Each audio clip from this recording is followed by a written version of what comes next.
Hello and welcome to the session on Projective Techniques.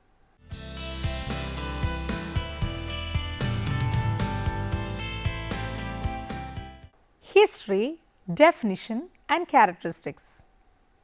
Personality is all that a person has about him. It includes everything about a person.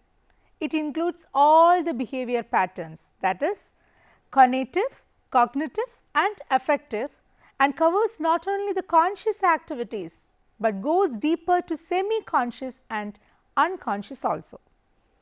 The covert or unconscious behavior by all means is not so insignificant, rather it is more significant than the overt or conscious behavior, as Freud believes that our conscious behavior is only 1/10 of the total behavior.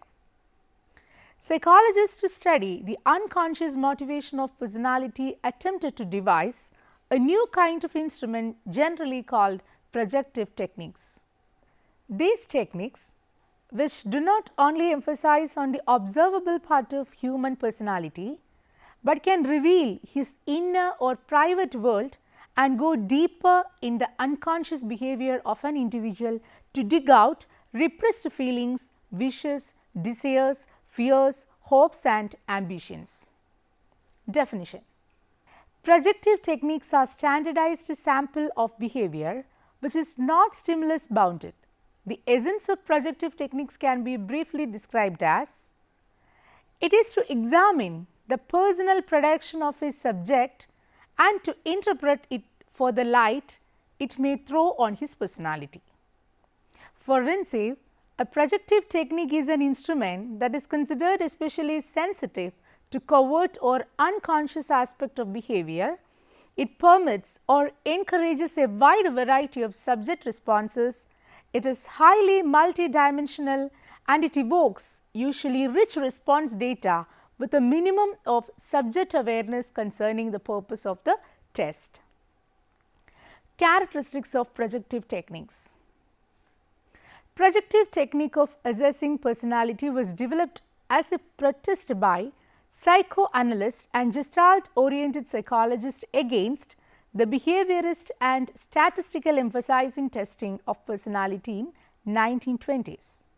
Projective test gives a global picture of the personality of the subject. Following are the main common characteristics of projective techniques. Ambiguous material. Projective tests often use ambiguous material to which the subject must respond freely, often in descriptive form. Ambiguous material means that every subject can interpret the test stimuli in his own way. Another characteristic is evoke responses from unconscious. Projective tests are based on the implicit assumption that the test stimuli evoke responses from unconscious of the subject. Multidimensionality of response is another important characteristic. The dimensions in which the subject can respond are various as physical, intellectual, social and emotional. There is more freedom to respond against the unstructured stimuli of the test. It is possible for the subjects to make a great variety of responses to the test task. Freedom to respond. The projective tests provide full freedom to the subject to respond to the test stimuli. He is not restricted as regarded the nature of responses. Holistic approach is another important characteristic. It means that projective tests attempt to study the totality of behavior. They emphasize the molar approach to understand personality.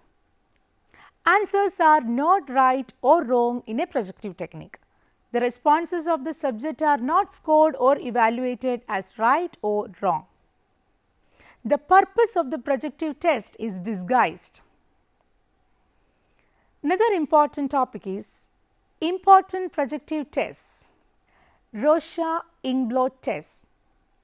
The Rorschach psychodiagnostic test is the grandfather of all projective tests, having been introduced in 1921 by the Swiss psychiatrist Hermann Rorschach. This test is one of the most popular and widely used tests. Rorschach noticed that differently diagnosed patients tended to make different kinds of interpretations and distortions of ambiguous visual stimuli like ink-blots. He conducted research on hundreds of ink-blots and finally selected 10 ink-blots for the test. Materials of the test. It consists of 10 cards on which we have ink-blots. 5 of them are in black and white and 5 are multicolored. These ink-blots are completely unstructured. The shape of the blots do not have any specific meaning. Administration of the test. At first, the cards are presented one at a time in a specified order. When the subject gets seated, the examiner gives him first card with necessary instructions. He is asked to tell what he sees in it, what does it look like, etc. Then, the subject is allowed as much time as he wants for a given card and is permitted to give as many responses to it as he wishes. He is also allowed to turn the card around and look at it from any angle to find things in it. Then, besides keeping a record of the responses of the subjects concerning these ink blots on different pieces of paper, the examiner notes the time taken for each response, positions in which cards are being held, emotional expression and other incidental behavior of the subject during the test period, etc. After all, the cards have been presented, the second phase of inquiry follows. It is intended to seek clarification to original responses. Scoring and interpretation. For the purpose of scoring, the responses are given specific symbols and are entered into 4 columns. These scoring categories are named as 1. Location, 2. Contents, 3. Originality, 4. Determinants. Then first one, location, it is in the first column. It refers to the part of the blot with which the subject associated each response. The response of the subject are represented by the symbols such as small w for whole blot, capital D for major detail, small d, small usual detail, capital D with small d indicate unusual detail and small s show white space. Then contents, it should be in the second column. This column concerns itself with the contents of the responses. It simply takes notes of what is seen by the subjects and not the manner of its perception. The symbols used for scoring the content of the responses, scoring simple and the content of the responses are following. Capital H when subject sees human forms, capital A when subject sees animal forms, capital A small d or capital H small d show subject sees animal detail or human detail. Capital N shows subject sees natural objects like rivers, mountains, fields, etc. And capital O shows subject sees inanimate objects like lamp, shade, pots, etc. Next is originality. It should be written in third column.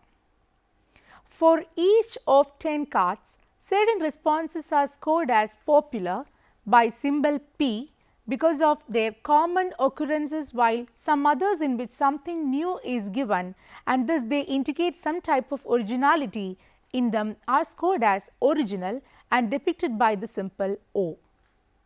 The next is determinants. It should be written in the fourth column. This column takes note of the manner of perception, that the particular characteristics which have helped the subjects in determining the blots or deciding his manner of perception. The main determinants are form indicated by capital F of the blots, its color capital C, movements capital M and shading indicated by capital K. Interpretation. Now, in all the 4 columns, the different symbols are counted. It gives an idea of the relative frequencies of different kinds of responses. The entry of the scores in symbols in different columns can be roughly made in this way. Reliability of the test. There are two contradictory views as regarded the reliability of the test, one held by clinicians and the other held by psychometricians. Clinicians who are skilled test administrations and interpretation claim that it is a highly useful and revealing test of personality of mental patients. Another important test is Thematic Apperception Test, TAT. To elicit projection of personality characteristics at the psychosocial level, we must use media that allow for the projection of interpersonal relationships and social attitudes. Such a test is the Thematic Apperception Test or TAT. TAT was devised by Morgan and Murray in 1935 in the course of a research program at the Harvard Psychological Clinic. The test consisting of perception of certain pictures in a thematic manner, that is revealing imaginative themes, it is called TAT, Material and Administration. It consists of 30 pictures which portray human beings in a variety of actual life situations. 10 of these cards are meant for males, 10 for females and 10 for both. In this way, the maximum number of pictures used with any subject is 20. The test is usually administered in 2 sessions using 10 pictures in each session. The pictures are presented one at a time. They are vague and indefinite. The subject is told clearly that this is a test of creative imagination. He has to make up a story for each of the pictures presented to him within a fixed time period. He has to take care of the following aspects. What is going on in the picture? What has led to the scene? What would likely happen in such a situation? In making up the stories, the subject unconsciously projects so many characteristics of his personality. There is no time limit. Therefore, the stories express his own life, natural desires, likes, dislikes, ambitions, emotions, sentiments, etc. Scoring and interpretation. The stories of TAT are scored in the following manner. First, hero of the story. What types of personality he has. 2. Theme of the story. What is the nature of themes of plots used in making story. 3. The style of the story. Length of the story, language used, direct or indirect expression, forced or poor expression. Then 4th, the contents of the story. What interests, sentiments and attitudes they depict. In which manner the behavior has been expressed. Next one, test situation. The subject's reaction to be listed as a whole. Then 6th, particular emphasis or omission. The omission, addition, distortion and attention to particular details. Next, subject's attitude towards authority and sex. And the last one is outcome of the story. Children Apperception Test. TAT works well with adults and adolescents, but for children it is not suitable. For children between 3 to 10 years, the CAT or CAT was developed by Dr. Leopold Belloc. Description of the test. It consists of 10 cards. The cards have pictures of animals instead of human characters, since it was thought that children could identify themselves with animal figures more readily than with persons. These animals are shown in various life situations. For both sexes, all the 10 cards are needed. Administration of the test. All the 10 cards are presented one by one and a subject is asked to make up stories out of them. The child should be brought in confidence and he should take the story making a pleasant game to play with. Interpretation of the test. It is centered around the following variables. Hero. The personality traits of the hero as revealed by the story. Theme. What particular theme has he selected for the story building? The end. Happy ending or unhappy, wishful, realistic or unrealistic. Attitude towards parental figures. Family role, with whom in the family the child identified himself. Other outside figures introduces objects or external elements introduced in the story but not shown in the pictures. Omitted figures, they may depict the wish of the subject that the figures were not there. Punishment, the relationship between a crime committed in the story and severity of punishment given for that. Defense and confidence, aggression, passivity, etc. Other supplementary knowledge, the language, the overall structure of the stories, time taken for them, etc. Next is word association tests. In this, there are a number of selected words. The subject is told that the examiner will speak a series of words one at a time. After each word, the subject should reply as quickly as possible with the first word that comes to his mind. There is no right or wrong responses. The examiner then records a reply to each word spoken by him. The reaction time and any unusual speech or behavior manifestations accompanying a given response is also taken into consideration. Another important test is sentence completion test. It includes a list of incomplete sentences, generally open at the end, which require completion by the sentence in one or more words. The subject is asked to go through the list and answer as quickly as possible. For example, I am worried over dash. My hope is dash. Michel Goldstein in the year 1959 constructed a sentence completion test to identify subjects whose typical method of dealing with threat was to avoid it, in contrast with those tending to approach or attack threat. Human figure drawings, HFD. The drawing of human figure, both male and female, is sometimes used as a means of obtaining a projection of a subject's self-concepts or body image, social role and relations with the opposite sex. Occasionally, they provide clues to the particular nature of the emotional conflicts and defenses of the subjects. Draw a person test, DAP. It grew out of the work of Karen Mashowa in the year 1949. The basic hypothesis underlying the development of the DAP was the examinees project themselves into the human figures they are asked to draw. These reproductions are believed to reveal the examinee's impulses, anxieties and other internal emotional states. DAP consists of having examinees draw two human figures. First, they are instructed to simply draw a person and following completion of the task are told to draw a person of the opposite sex from that of the first drawing. While the drawing, clinicians observed such things as the consequences of body parts drawn, verbalizations made by the examinee and other factors associated with the actual drawing process. Occasionally, a period questioning occurs after both drawings have been completed. Scoring and interpretation of the test.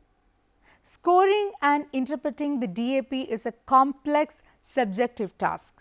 A number of structural and external aspects of the data wings which are important in the interpretation process. This include the aspects as the size and placement of the figures on the paper, the amount of action depicted in the drawings, the systematization, shading and differential treatment of male and female figures.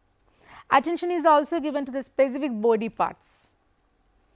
Another important topic is evaluation of projective techniques.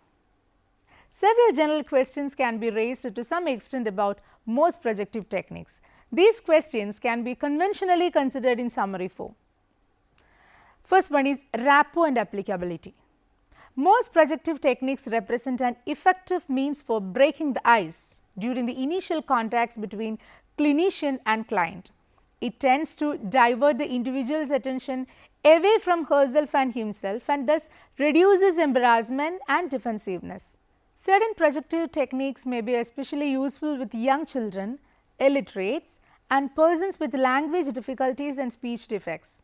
Nonverbal media would be readily applicable to all these groups.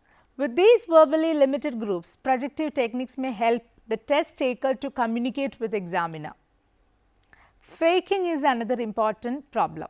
In general, projective techniques are less susceptible to faking than are self-report inventories. The purpose of projective techniques is usually disguised.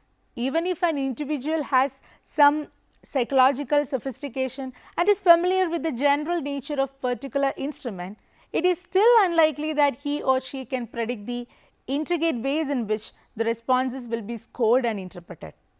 Moreover, the respondent soon become absorbed in the task and hence is less likely to resort to customary disguise and restraints of interpersonal communication. On the other hand, it cannot be assured that projective techniques are completely immune to faking. Several experiments with projective techniques have shown that significant differences do occur when respondents are instructed to alter their responses so as to create favorable or unfavorable impressions, or when they are given statements suggesting that certain types of responses are more desirable. Examiner and situational variables.